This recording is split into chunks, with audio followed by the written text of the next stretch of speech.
우리 옆에 분하고 이렇게 인사합시다. 예수님 믿으면 꿈 같은 일이 일어났습니다. 나를 통해 한 영혼을 구원했습니다. 내 영혼아, 할렐루야. 그렉 길버트라는 사람이 지은 복음이란 무엇인가? 여러분, 복음은 무엇일까요? 오늘 이 성경을 받고 즐거워하는 이 아이, 저는 이 아이가 막 비명을 지를 때 깜짝 놀랐어요. 근데 그만큼 이 아이가 이 성경을, 하나님 말씀을 사모하는 마음이 있었나 봐요.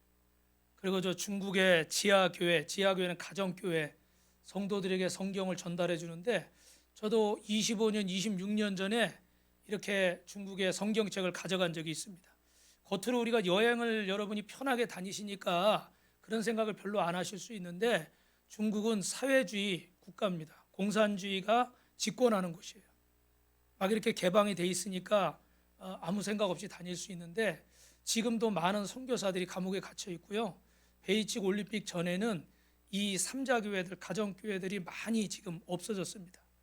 시진핑이 계속 단속을 하고, 오늘도 어떤 인터넷 기사를 보니까 원래 가정교회, 지하교회까지는 이렇게 들어가지 않았는데, 지금은 공안들이 지하교회까지 다 단속을 이제 한다는 거예요. 그래서 점점 중국이요, 기독교 인구가 사라질 수밖에 없고, 많은 선교사님들이 지금도 감옥에 있습니다. 이제 미국과의 문제나 이제 정치적인 게 있겠죠. 기독교가 이렇게 연결이 되니까. 그리고 제가 일반 중국 교회를 갔을 때 전혀 이렇게 산상수훈 이야기를 하는데, 정치 얘기나 세상 얘기, 예화가 하나도 없더라고. 그냥 순수하게 그냥 복음만 듣는 건 여러분 좋은 거잖아요, 그죠? 근데 또 성경은 우리가 어떻게 해석해야 되냐면 한번 따라하세요. 삶의 자리. 2000년 전에 그 말씀을 내 삶의 자리에서 나에게 어떻게 적용할 것인가. 아멘? 그게 진짜예요. 근데 우리가 왜 변화가 안 되냐면, 말씀을 듣고 지식은 많이 쌓여서 아는 척은 많이 해. 그런데 나에게 적용을 안 하는 거예요. 이해되시죠? 아무리 좋은 음식이 있어도 내가 먹지 않으면 배부를 수가 없는 거예요. 아무리 좋은 말씀이 있어도 내가 취하지 않으면 내 것이 아닌 거예요. 그러니까 여러분이나 신앙생활을 오래 하고 성경을 알고 설교도 많이 듣지만, 성경적인 지식은 많이 있지만 변화가 안 되는 것은 그걸 나에게 적용하지 않기 때문에. 그 말씀을 가지고 여러분 다른 사람에게 이야기하려고 그러지 말고 나에게 적용하시기 바랍니다. 여기 서 있는 저도 마찬가지예요. 그런데 옛날에 재밌는 얘기 있잖아요. 어느 할머니가 이렇게 세례 받으려고 그러는데, 며느리가 이제 목사님이 세례문답하면 대답하시라고, 어머니 누구의 죄를 위해서 돌아가셨어요? 그러면 저의 죄라고 그러셔야 돼요. 그러니까 그 할머니가 목사님에게 물어보니까 뭐라고 했다고 그래요? 저의 죄라고 그러니까 며느리가, 이 얘기를 몇 번 한 것 같은데 참 감사하네. 자꾸 잊어버려 주니까. 며느리가 저의 죄 때문이에요. 아셨죠? 그러니까 어떻게 돼요? 우리 며느리 죄 때문이라고. 이렇게 센스들이 약하셔. 나에게 적용해야 돼요. 나에게. 그래야 변화가 되는 거예요. 근데 이 말씀 가지고 자꾸 어떻게 다른 데만 적용하면 의미가 없어요. 여러분, 복음이 무엇입니까? 하나님의 우리에게 주신 가장 큰 선물인 줄로 믿습니다. 그 말씀이 중요한데, 우리가 한 주간 동안 우리는 이런 자유로운 국가에 사니까 성경책이 내 옆에 그렇게 있어도 한 주간 동안 몇 번이나 펴보셨어요? 우리는 지금 또 좋은 시대에 살고 있잖아요. 핸드폰만 열면 성경 어플이 있잖아요, 그죠? 그리고 매일 새벽마다 새벽 말씀을 큐티하라고 여러분 이렇게 올려드리잖아요, 그죠? 어떻게 다 큐티하셨어요? 네. 아멘 한 분만 한 줄로 믿습니다.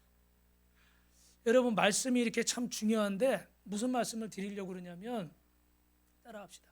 가치를 아는 사람. 성경의 가치를 알고, 복음의 가치를 알고, 말씀의 가치를 아는 사람은 그것을 소중히 여기는 거예요.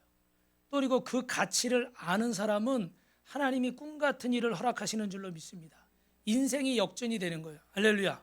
저는 오늘 지금 굉장히 기쁜 일인데, 그게 뭐냐면, 우리 지원 청년이 지금 주일 예배를 나왔어요.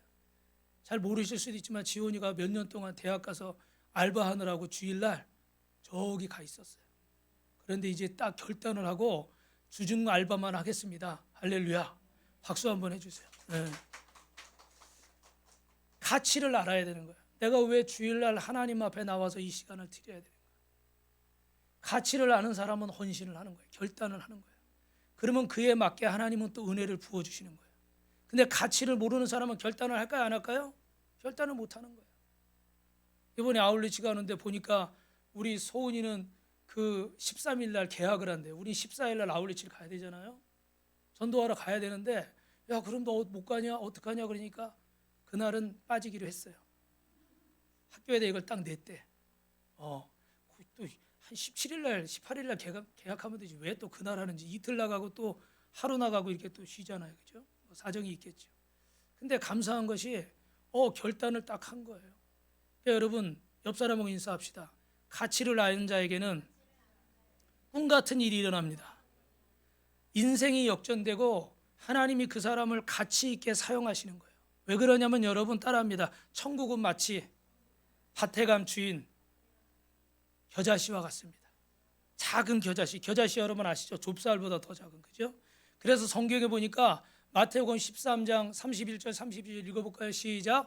또 비유를 들어 이르시되 천국은 마치 사람이 자기 밭에 갖다 심은 겨자씨 한 알 같으니 이는 모든 씨보다 작은 것이래되 자라는 후에는 풀보다 커서 나무가 되며 공중의 새들이 와서 그 가지에 깃들으니이다. 할렐루야. 오늘 저와 여러분 안에 심겨진 이 복음이, 오늘 우리가 듣고 있는 하나님의 말씀이, 이 하나님의 생명이 엄청난 것인 줄로 믿습니다. 모든 사람을 구원하고도 남는 하나님의 능력이 이 안에 들어있어요. 그래서 우리는 44절 읽어볼까요? 시작. 천국은 마치 밭에 감추인 보화와 같으니 사람이 이를 발견한 후에는 숨겨두고 기뻐하며 돌아가서 자기의 소유를 다 팔아 그 밭을 사느니라. 할렐루야. 여러분, 이 가치를 깨닫는 거예요. 소장농인가 봐요. 내 밭이 아니었어요.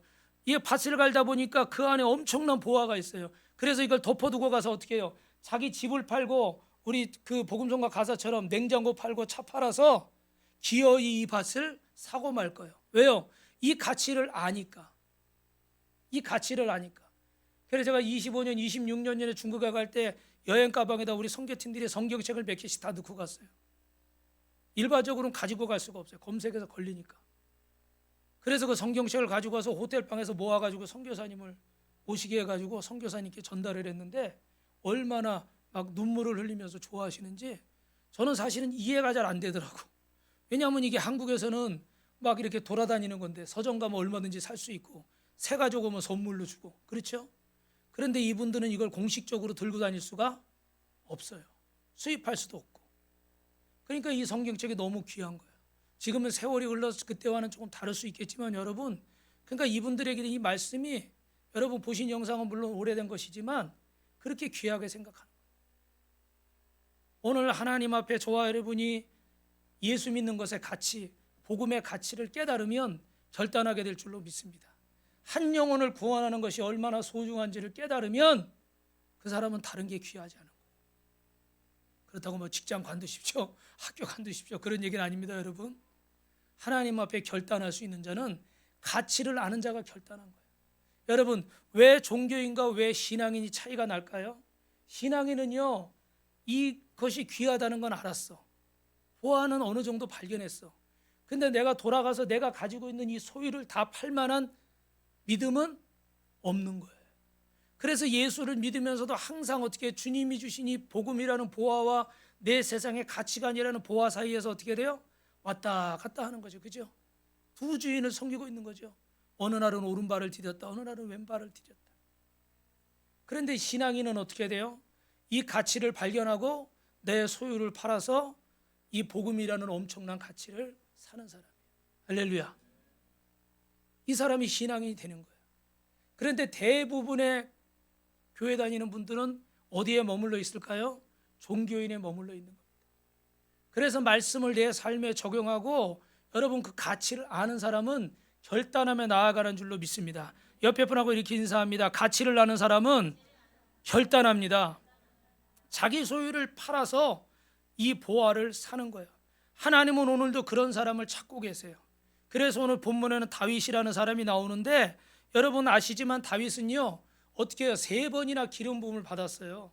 첫 번째는 언제요? 이렇게 양을 치고 있는데 아버지한테 손님이 왔어요. 사무엘이라는 선지자가. 그래서 어떻게 그 형들이 다 이렇게 선을 보는 거예요, 그죠? 근데 그 선을 보는데 이 형들은요 다 외모가 출중해 막 헐리우드 영화 배우 같이 생겼어요. 그래서 다 선을 봤는데 그 안에 하나님의 마음이 아픈 사람이 있어요, 없어요? 없잖아요. 이게 다냐 그러니까 아우 저기 밖에 양치는 막내가 있는데 아버지인데도 불구하고 뭐라 그래? 볼 필요가 없대. 그래도 데려와라. 근데 딱 들어와 보니까 벌써 체구가 왜소해. 얼굴은 불긋불긋해요. 근데 보니까 어떻게 눈빛이 초롱초롱해. 사무엘 선지자가 한눈에 알아보는 거예요. 이 사람이 하나님이 예비한 사람이구나. 할렐루야. 여러분 그래서 하나님의 기름 부음을 받았어요. 그런데 기름 부음을 받았는데 하나님은 외본을 보지 않고 신장을 보지 않고 하나님은 마음의 중심을 보시는데 하나님의 택한 자인데 연단이 시작되는 겁니다. 광야에서 10년 동안 죽을 고비를 넘기면서 사울왕이 3,000명의 군사를 끌고 다니면서 다윗을 죽이려고 그래요. 그러다가 하나님의 은혜로 어떻게 돼요? 유다 한 지파의 왕이 됩니다. 두 번째 기름 부음을 받죠. 그래서 7년 6개월 동안 경영 수업을 하는 거예요. 근데 그 안에서 어떤 일들이 있었어요? 이 아브넬이 이 사울 쪽 북이스라엘 사람인데 이렇게 타협하러 왔는데 어떻게 돼요? 그 요압이 자기 동생 아사엘 죽였다고 또 아브넬을 죽여버리고 또 어떻게 거기 레갑과 바하나 기브온 거민들은 사울 왕이 자기 민족을 죽였다고 또 그 아들 이스보셋을 왕을 어떻게 해요? 암살하고 그냥 난리가 나는 거예요. 근데 중요한 건 뭐냐면 따라합니다. 다윗은 일도 개입하지 않았습니다. 거기서 다윗이 전쟁을 일으키거나 암살을 지시하거나 이런 일이 있어요, 없어요? 없어요. 다윗은 하나님 앞에서 하나님이 맡기신 일을 감당한 거예요. 묵묵히. 다윗은 자신의 편에 서지도 않고 지난주 마지막에 말씀드렸죠? 누구의 편에 서는 거예요? 하나님의 편에 서는 거예요. 자기의 사사로운 감정이나 복수심, 자기를 그렇게 죽이려고 10년이나 쫓아다닌 사람이니까 얼마나 원수를 갖고 싶겠습니까? 그러나 하나님께 다 맡겨드리는 거예요. 말하려고 그러면 얼마나 할 말이 많겠어요. 그런데 하나님 앞에 맡겨드리는 거예요. 그랬더니 하나님이 아브넬을 사울의 아들 이스보셋을 하나님이 다 정리해 주셔요. 여러분 다윗이 한 일은 딱 하나입니다. 하나님께 순종하고 맡기신 일에 성실하게 충성하면서 누구의 때를 기다려요? 하나님의 때를 기다리는 거예요. 할렐루야. 다윗은 스스로 쟁취하려고 혁명을 일으키거나 빼앗으려고 하지 않았습니다. 오늘 저와 여러분 안에 이뤄지는 이 모든 사건들도 우연이 아니라 하나님의 뜻이 있는 줄로 믿습니다.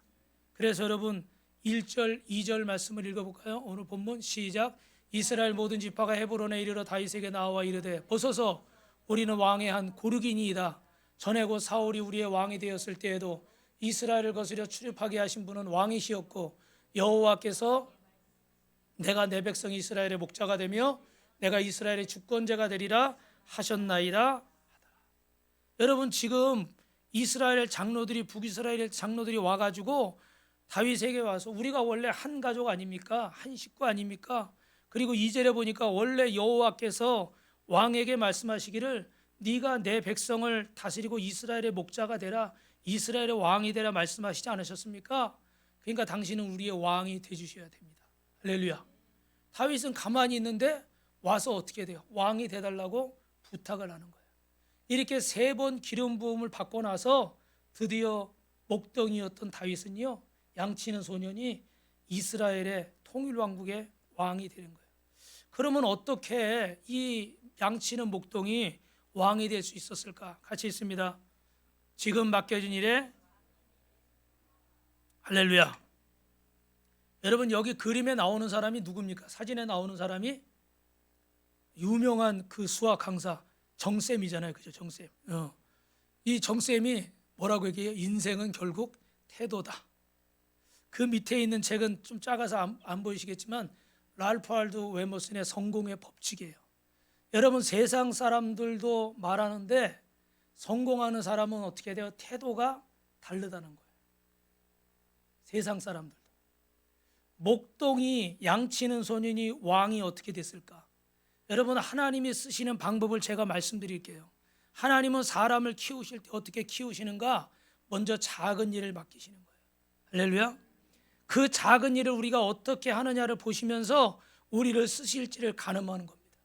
여러분에게 지금 주어진 그 작은 일, 예배 한번 드리는 거, 대표기도 한번 하는 거, 여러분이 맡겨서 이렇게 봉사 한번 하는 거, 이렇게 하나님 앞에 내 시간과 마음과 물질과 정성을 들여서 헌신하는 거, 이 작은 일들 한 번 한 번을 통해서 하나님은 우리의 축복의 고도를 결정하시는 줄로 믿습니다.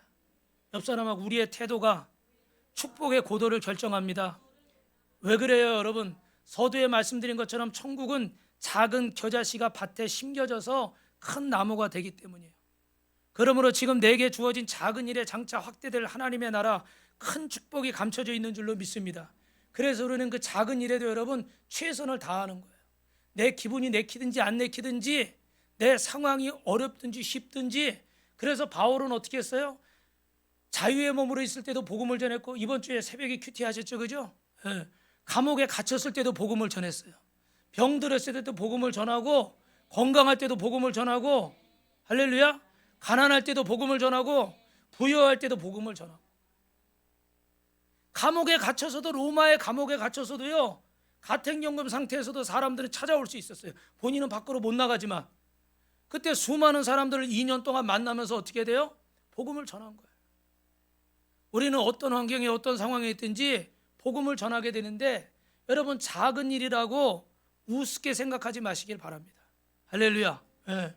그래서 어떤 상황이든지, 제가 여러분 지금 이렇게 우리 교회에서 설교할 때나, 또 예전에 제가 서울에 있을 때는 몇만 명 모이는 교회 있었거든요. 근데 우리 거기 보니까 교육자들이, 교직원이 한 200명이 돼요. 그러니까 막 어떻게 보면은 설교를 누가 잘하냐 못하냐 이런 것도 있고, 테이프를 팔면요, 누가 많이 팔렸나, 인터넷이 나오고 나서는 누가 조회수가 가장 많은가, 목사님들이 하도 많으니까 그런 것도 이렇게 다 이렇게 경쟁이 되고 그러더라고요. 그런데 그런 일이 있었어요. 그 어떤 목사님들을 보면 좀 성도가 많이 모이는 낮에 예배할 때는 좀 이렇게 신경을 많이 쓰고, 이렇게 새벽 예배 같을 때 좀 사람이 좀 적을 때는 좀 이렇게 좀 짧잖아요, 그죠?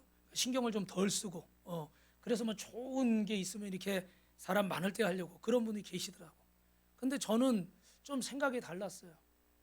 따라합니다. 예배는 똑같다. 여러분 저기 한 10,000명이 모이는 데나 우리 교회 예배나 하나님 앞에 똑같을까요? 다를까요? 하나님 앞에 간기가 클까요? 암이 클까요? 똑같아요. 여러분이 진심으로 드리는 예배를 하나님이 받으시는 거지, 10,000명 모였다고 받고 10명 모였다고 안 받으시는 게 아니에요. 할렐루야. 믿으십니까? 그래서 저는 이렇게 뭐 새벽 예배든지 설야 예배든지 아니면 낮 예배든지 똑같이 최선을 다했어요. 그러다 보니까 지금 단점이 뭐냐면 새벽 예배 설교도 좀 길어요. 우리 사모님이 좀 줄이라고 그러는데도 똑같아. 나는 뺄 수가 없어. 새벽 예배도 몇십 년을 한결같이 저는 앞뒤로 A4 용지 빽빽하게 원고를 다 준비해요. 이렇게 이 원고로 따지면은 6, 7장은 나와요. 왜 그렇게 준비하냐면, 이게 하나님 앞에 내가 순간순간 최선을 다해야지, 어떤 날은 대충 하고 어떤 날은 최선을 다하면 그게 진정한 실력은 아닌 것 같아요. 여러분도 하나님 앞에서 큰 것이든 작은 것이든 하나님이 맡겨주신 것에 최선을 다하시길 바랍니다. 할렐루야. 여러분 하나님은 이렇게 다윗에게 평범한 일을 시키셨어요. 그건 뭐냐면 아버지가 키우는 양을 치는 건데, 그 양 몇 마리 이렇게 치는 건요, 그때 당시는 일상이었어요. 그냥 소소한, 다른 사람들도 다 하는 일이었어요. 그런데 다윗은 그날도 하나님 앞에 최선을 다하는 거예요. 여러분 하나님께 붙들려서 쓰임받는 사람들은 보니까 어느 날 갑자기 하늘에서 뭐가 떨어지는 것이 아니라, 자기에게 맡겨진 그 적은 일에, 하나님을 예배하는 일에, 한 영혼을 구원하는 일에 순간순간 최선을 다하다 보니까 하나님이 그릇이 둔비되니까 어떻게 돼요? 은혜를 부어주시는 거예요. 믿으시면 아멘. 믿으시면 아멘. 그래서 이 사진은 제 사진은 아니지만, 제가 그 한 30여 년 전에 88년인가요? 89년인가요? 그 부산에 예수전도단과 함께 이렇게 전도 여행을 갔습니다. 그래서 수백 명이 가서 복음을 전하는데, 기억에 남는 것이 그때는요, 학교를 빌렸어요. 그래서 책상을 뒤로다 밀고, 이 교실 바닥 차갑잖아요, 그죠? 이렇게 뭐 이런 모노름도 깔려 있지 않아요. 그냥 시멘트 바닥인데 거기다가 어떻게 그 우리 박스 있죠? 여러분 맨날 재활용해 버리는 그 박스. 그 박스 깔고 잠을 잤습니다. 그리고 그때 당시 기억나는 게 우리 예수노도단 그 인도하시는 간사님이 영혼을 사랑하는 마음이 생기기 전까지는 일어나지 말라고. 그래서 계속 기도를 하는데 제 옆에 있던 자매는 2시간을 안 일어나고 무릎을 꿇고 기도를 하더라고. 나중에 일어나려고 그러니까 현기증이 나고 다리가 쥐가 나가지고 그냥 픽 쓰러졌어요. 근데 정말 호되게 했어요. 호되게. 그렇게 어렵게. 에어컨 뭐 이런 거 없죠. 더운 줄도 모르고. 그런데 제가 100명을 일주일 동안 작정을 했어요. 근데 지금 기억에 몇 명을 했냐면 89명을 영접시키고 전화번호 이름을 다 받아서 지역교회에 넘겨줬어. 할렐루야. 그런데 제가 이렇게 울릉도에, 제주도에, 또 경북 예천에, 우리 올해는 또 남해, 제천, 단양, 우리 8월 14, 15일 날 서산 남부 성결교회 이렇게 가면서 제가 드는 생각이 그때가 생각나는 거예요. 그때가 생각나요. 그 30여 년 전에 주님이 어린 저를 보셨어요.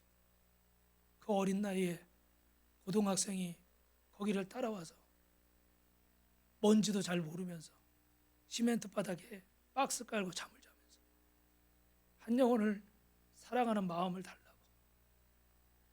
사실은 뭣도 모르고 간 거예요. 그런데 그 기도했던 것들, 그 눈물들을 기억하셔서 오늘 이렇게 복음을 전하게 하십니다. 할렐루야. 그래서 우리가 숫자가 많든지 숫자가 적든지 할 수 있습니까? 없습니까? 할 수 있어요. 할 수 있어요. 잘하든지 못하든지 하는 게 중요해요? 잘하는 게 중요해요? 하는 게 중요해요. 할렐루야. 여러분 못해도 부족해도 할렐루야. 제가 시간이 없지만 하나 더 말씀드리면 그때 말씀드렸죠. 그 한 300여 명이 넘었는데 그 중에 2명씩 짝을 져서 보내는데 소아마비 형제가 있었어요. 저보다 형이었는데 소아마비니까 죄송합니다. 다리가 이렇게 꼬이고 팔이 꼬이고 고개는 돌아가 있고 입은 삐뚤어서 침을 이렇게 흘리고 있어요. 근데 순간 이렇게 짝을 져주는데 제가 뒤에서 보면서 저 형제하고만큼만 짝이 안 되면 좋겠다. 어린 나이에 그렇게 기도했어요. 근데 하나님의 은혜로 그 형제와 짝이 됐어요. 한마디만 할게요. 미치겠더라고. 아니 나도 지금 어리고 잘 못하는데 잘하는 아저씨 아줌마 형 손잡고 나가야 될 거 아니에요, 그죠? 근데 저렇게 아픈 형제를 데리고 나가면 길에 나가기만 해도 사람들이 다 쳐다보겠어. 그러니까 진짜 나가기가 싫더라고요. 마음이 막 괴롭더라고. 그 형제가 미워서가 아니라 내가 너무 창피해가지고. 그래서 오전에는요 한 명도 전도를 못했어. 왜냐하면 전도만 하려고 사람을 붙잡으면 이 형제가 그 뜨거운 그 보도블록 길바닥에 무릎을 꿇고 막 기도를 하는 거야. 불편한 몸으로. 그러니까 이게 신경이 쓰이고 이 사람도 이렇게 무릎을 꿇으니까 부담스럽잖아요. 얼른 도망가 버리더라고. 그래서 난 창피해가지고요. 식은땀이 막 나가지고 오전이 어떻게 간지도 모르겠어. 근데 하여튼간 결론은 점심에 500원씩 줬어요. 사이다 사 먹고 빵 사 먹으라고. 그래가지고 사 먹으면서 마음을 다지고 다시 이제 가서 전도를 하는데 또 그게 나중에 또 은혜가 되더라고. 그 형제가 그렇게 순수하게 무릎을 꿇고 기도를 하는데 나중에 그게 은혜가 되더라고. 할렐루야. 여러분 정말 아무것도 모르던 우리 소은이 나이 정도 됐을까요? 좀 더 됐을까요? 그런 나이에 이렇게 순종한 거예요. 그런데 하나님은 그런 저를 보시고 오늘 복음을 전하는 증인으로 삼으신 줄로 믿습니다. 무슨 말씀이에요, 여러분? 오늘 저와 여러분에게 맡겨진 이 작은 일, 이 작은 일에 여러분이 우습게 생각하지 마시고 충성하시기를 바랍니다. 성실하게 하시길 바랍니다. 예배 한 번 드리는 거, 기도 한 번 하는 거, 여러분 상황이 힘들고 어려운 상황도 있겠지만 하나님의 약속을 믿고 결단하고 순종하시면 반드시 하나님은 우리를 통해서 놀라운 일을 행하실 줄로 믿습니다. 우리는 몰라요. 제가 10년 뒤에 여기 서서 이렇게 설교할지 저는 몰라요. 지금 다른 교회 20개, 30개 교회를 모아서 연합으로 수백 명을 데리고 울릉도에 가고 제주도에 가고 또 내년에는 일본을 가게 될 텐데 여러분 제가 그런 일을 할지 저는 그때 몰랐습니다. 그런데 하나님은 그때 적은 일에 충성하는 어린한 친구를 보신 거죠. 그리고 그 일에 부족하지만 충성되게 하는 걸 보시고 큰 일을 맡기시는 거예요. 마태복음 3장 31절 34절 천국은 마치 뭐와 같다고요? 자기 밭에 심겨진 겨자씨 한 알과 같다. 여러분이 작은 것이지만 이 복음이 심겨져서 하나님이 키우실 때 이 작은 일을 통해서 우리는 놀라운 일을 하게 될 줄로 믿습니다.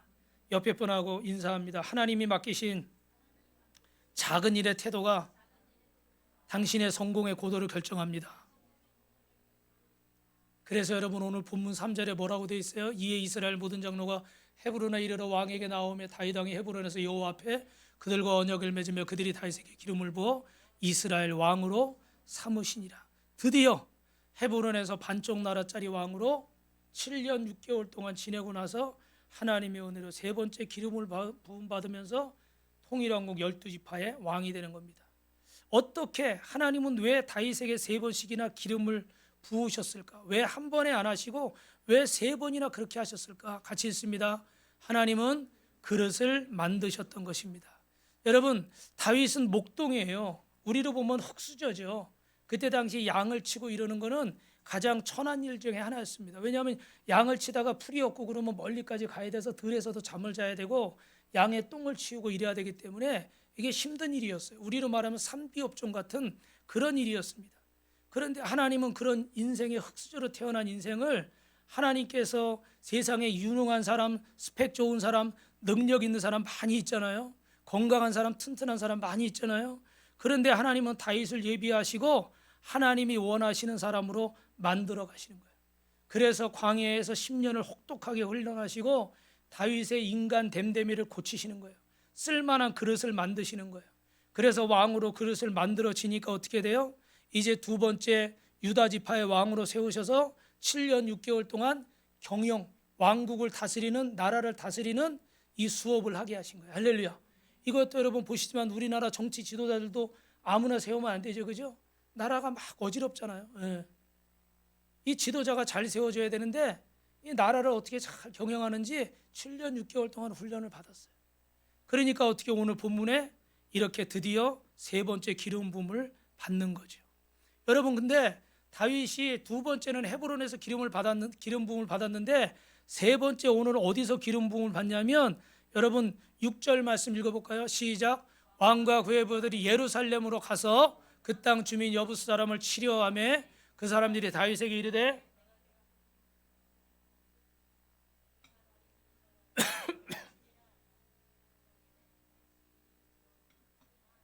할렐루야. 어디에 올라가서 왕이 돼야 돼요? 예루살렘으로 올라가서. 근데 여러분 이게 지금 다윗성이거든요. 다윗성. 근데 이 다윗성은요 해발 600m 정도 올라가야 되는 위치에 있습니다. 그래서 쉽게 말하면 난공불락의 그런 천의 요새 같은 성이에요. 아무나 침략을 못하는 거예요.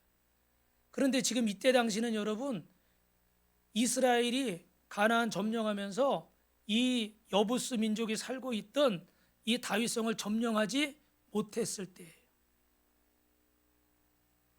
이제 훗날 이게 예루살렘 성이 되는 이 지역을 점령하지 못했을 때입니다. 그러니까 하나님은 어떻게 돼요?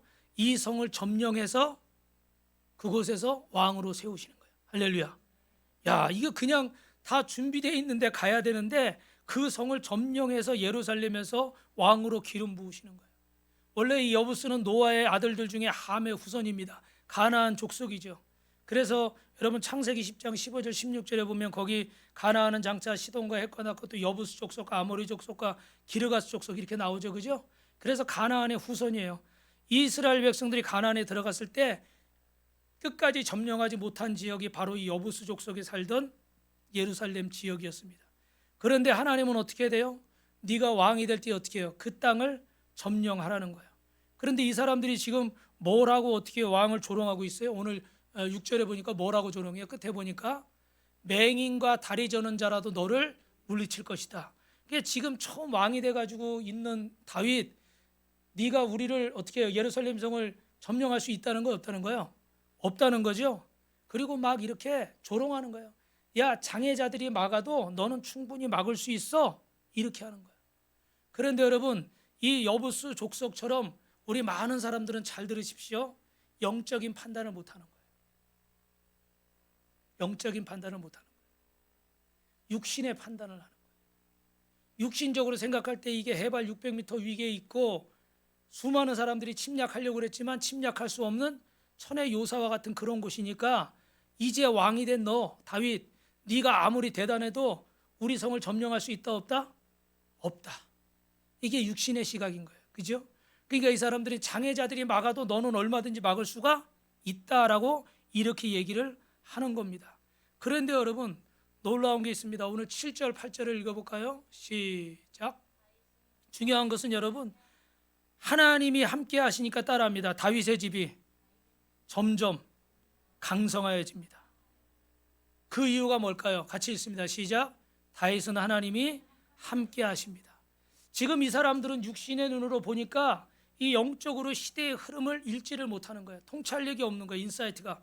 다윗의 집은 점점 강성해지고 사울의 집은 점점 폐가가 되는데 여부수 족속은 이런 시대적인 흐름을 읽지 못하고 있어요. 무슨 말씀인지 우리 7절, 8절 한번 읽어봅니다. 시작. 다윗이 시온 산성을 빼앗았으니 이는 다윗의 성이라. 그날에 다윗이 이르기를 누구든지 여부수 사람을 치거든 물깃는 대로 올라가서 다윗의 마음을 미워하는 다리 저는 사람과 맹인을 치라하였으므로 속담이 되어 이르기를 맹인과 다리 저는 사람은 집에 돌아오지 못하리라 하더라. 할렐루야. 다윗이 시온 산성을 어떻게 했어요? 빼앗았어요. 할렐루야. 저들은 조롱했지만 장애자들도 너를 막을 수 있다고 조롱했지만 다윗이 여기를 점령했습니다. 중요한 것은 여러분, 누가 함께 하시니까? 하나님이 함께 하시니까. 여러분, 하나님의 계획 속에 있을 때 불가능이 없는 줄로 믿습니다. 아멘. 이번에도 우리가 이렇게 아울리치를 가는데 그 지역은 완전 시골이 아니에요.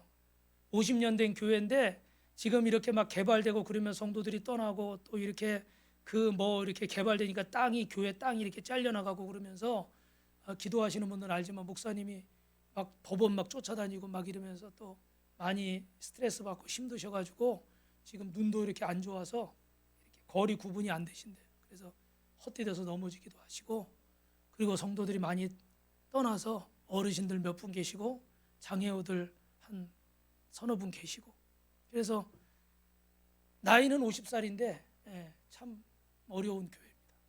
근데 그 지역이 이렇게 좀 이렇게 아파트도 있고 막 빌라도 있고 그래요. 그래서 사실은 좀 걱정이 되더라고. 왜냐하면 이 시골 어르신들은 사람이 귀하니까 좀 말을 잘 들어주시고 좀 복음 전하기 좀 좋은 부분이 있는데, 이렇게 보면 빌라나 아파트들은 막 번호키 있고 그러니까 젊은 사람들이 있으니까 어떻게 돼요? 잘 받아줘요, 안 받아줘요? 잘 안 받아주잖아. 그래서 사실은 좀 걱정이 되더라고. 근데 중요한 건 뭐예요? 누가 함께 하시면? 하나님이 함께 하시면.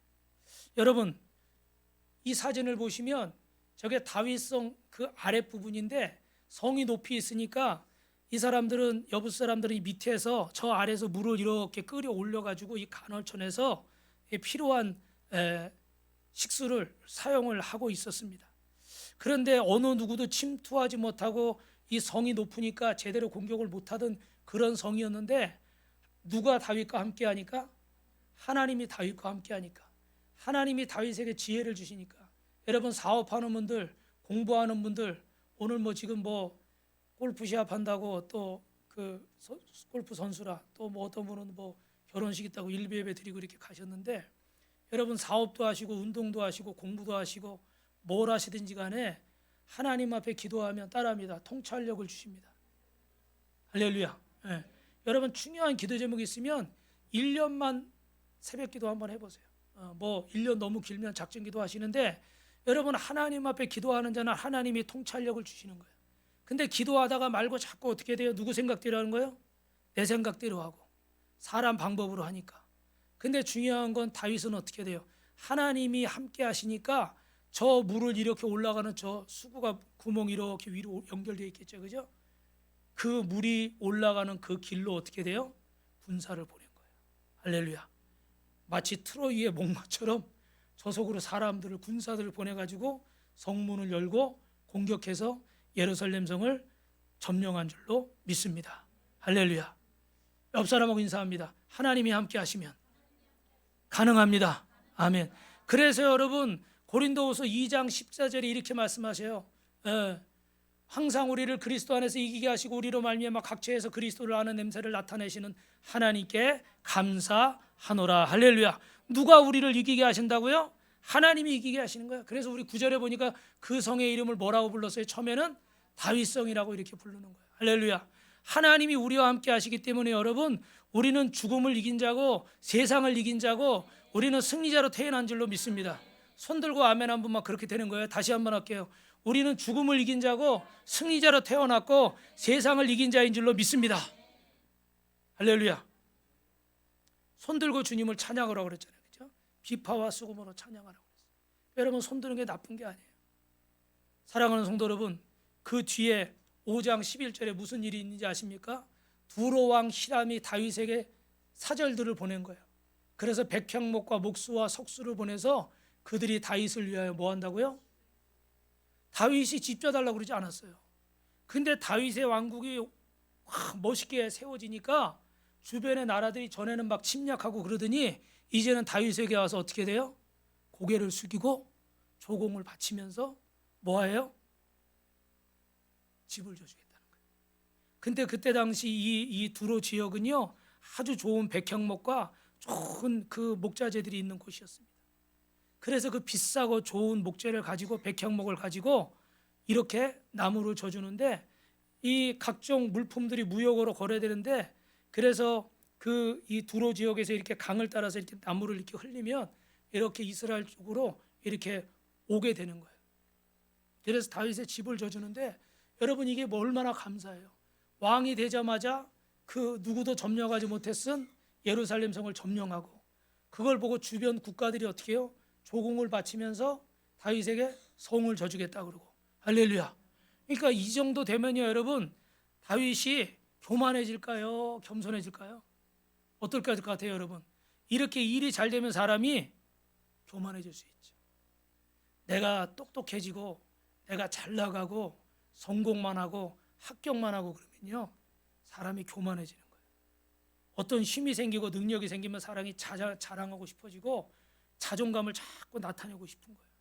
그래서 여러분 12절에 보신 것처럼 어떻게 돼요? 뭐라고 그래요? 12절 봅시다. 시작. 다윗이 여호와께 자기를 세우사 왕을 삼으신 것과 그의 백성 이스라엘 위하여 그 나라를 높이신 것을 무슨 말씀이에요? 다윗이 교만해졌대요? 교만해지지 않았대요? 교만해지지 않았대요.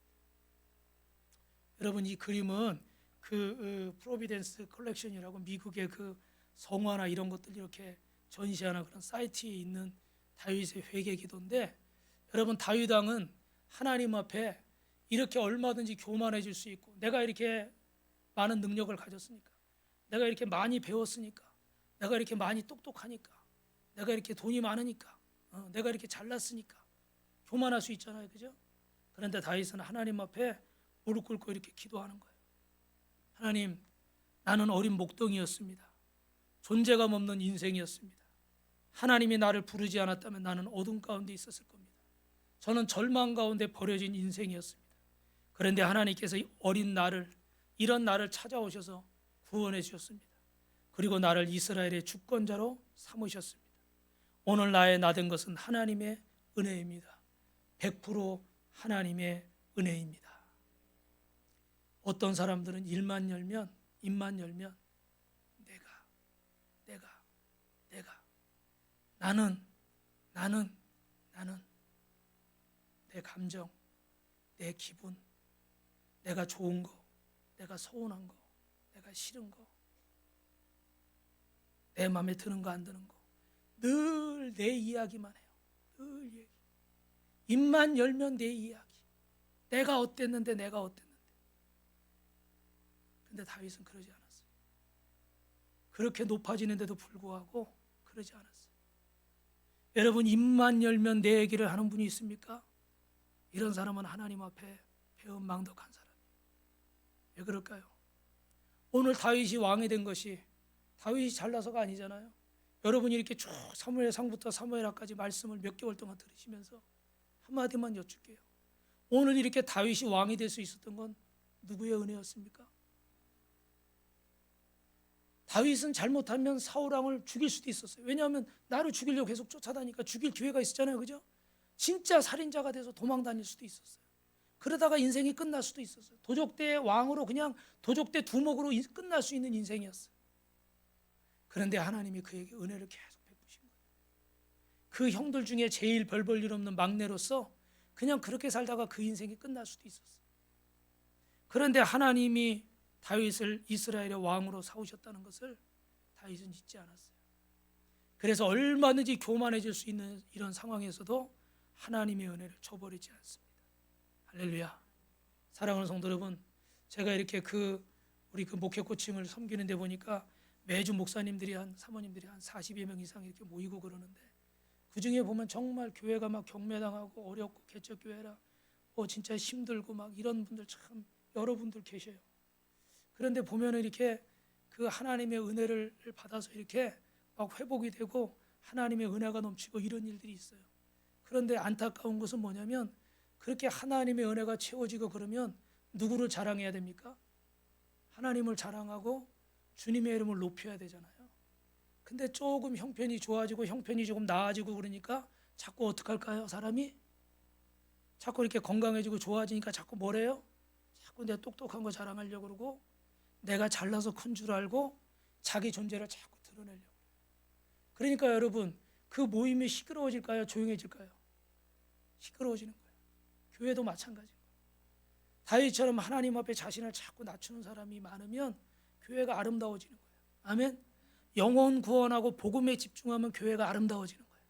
근데 모여서 자꾸 내가 잘난 거 얘기하고 내가 섭섭한 거 얘기하고 내가 좋은 거 얘기하고 내가 나쁜 거 얘기하면 조용해질까요? 시끄러워질까요? 시끄러워지는 거예요. 저는 우리 빛과소금교회 성도님들이 교회 와서 행복해지시기를 주님의 이름으로 축원합니다. 때로는 가끔 자랑도 하시고 때로는 어려운 얘기를 하셔서 함께 기도도 하고, 우리 21일 중보기도회 하면서 같이 우리 성도들 여기 있는 분들 이름 다 불러가면서 아픈 분들 기도 제목 다 기도하고 있어요. 할렐루야. 같이 기도해 주세요. 그죠? 그러나 여러분, 하나님의 전이 하나님의 은혜를 잃어버리고 배은망덕하게 내 이름을 내세우려고 하는 곳이 되어서는 안 됩니다. 누구의 이름을 내세우려고 해야 돼요? 주님의 이름을 내세우려고 해요.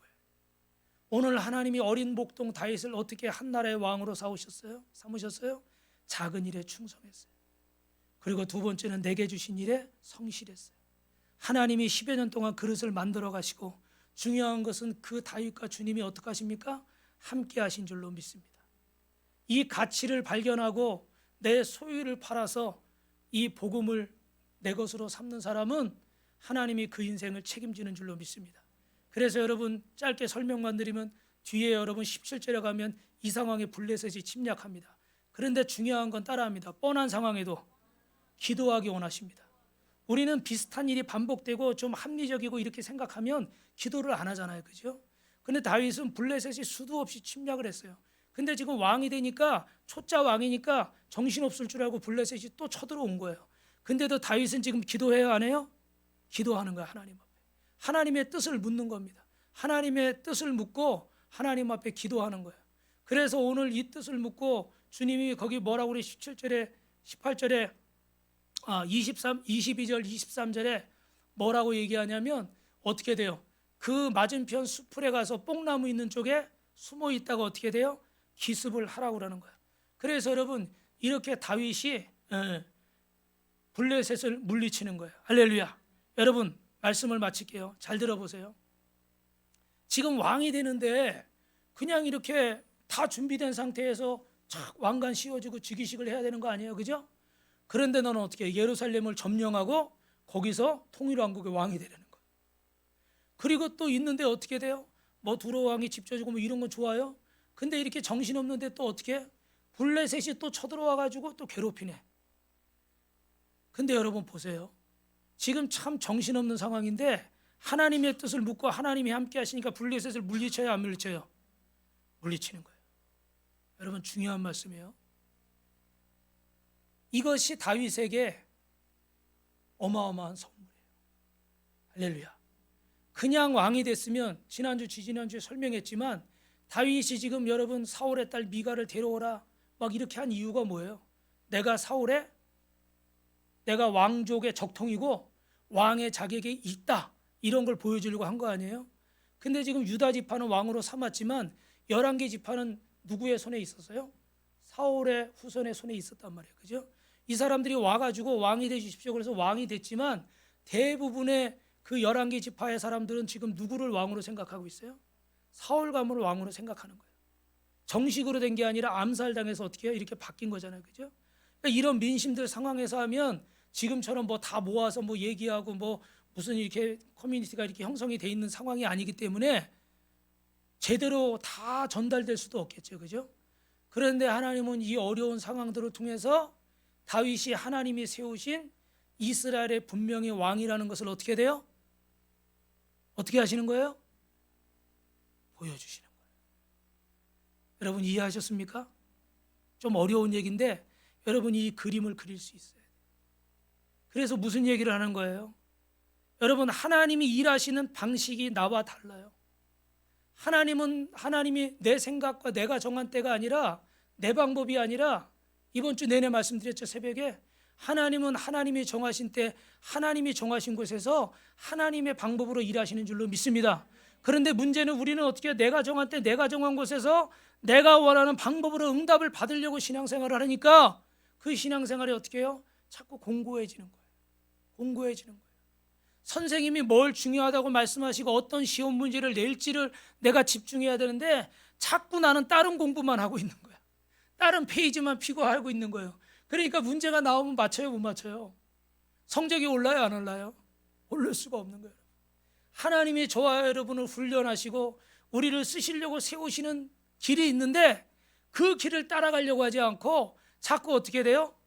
내 생각으로 하려고 그러는 거예요. 내 지식으로 하려고 그러는 거예요. 그러니까 주님이 쓰실 수 있어요, 없어요? 못 쓰시는 거예요.